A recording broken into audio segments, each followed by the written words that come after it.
মতিরচিত মঙ্গল সমাচার থেকে পাঠ 7 অধ্যায় 13 থেকে 14 পর্যন্ত।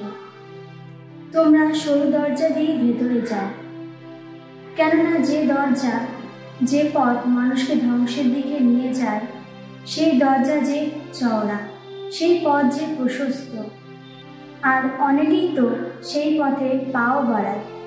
কিন্তু কত সেই সরু দরজা, কতই না সংকীর্ণ সেই পথ, যা মানুষকে নিয়ে যায় মহাজীবনের দিকে, আর অল্প লোকই তো সেই পথের সন্ধান পায়।